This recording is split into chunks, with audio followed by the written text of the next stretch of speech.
pour être président, il faut désormais l'avoir déjà été. Pour entrer à l'Élysée, il faudrait en sortir. En sortir, il en sortira. Mais pour rentrer, ce sera une autre affaire.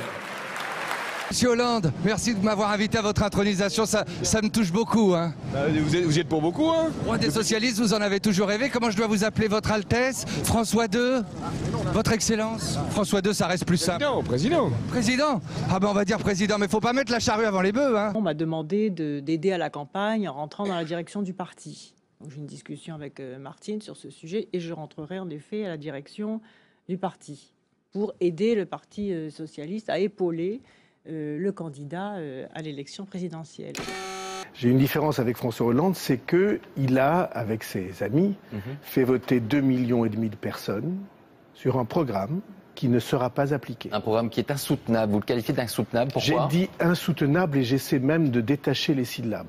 Quand j'entends dire qu'il faut embaucher 60 000 enseignants de plus, mais où est-ce qu'on va trouver l'argent? Sans demander une réforme, simplement pour faire plaisir à des organisations syndicales qui le demandent. Où est-ce qu'on va trouver l'argent?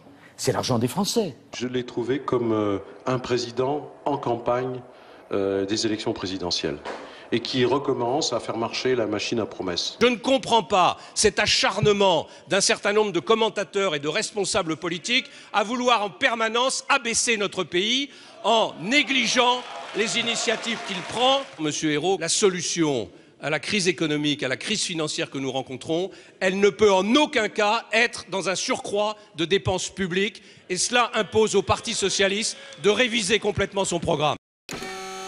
François Fillon, c'est le Premier ministre de la France. Moi, je suis choquée qu'au lieu de s'occuper des Français, de leurs difficultés, d'aller sur le terrain, qu'il soit plus préoccupé par son avenir personnel. Elle a tenu des propos qui sont des propos irrespectueux et de division.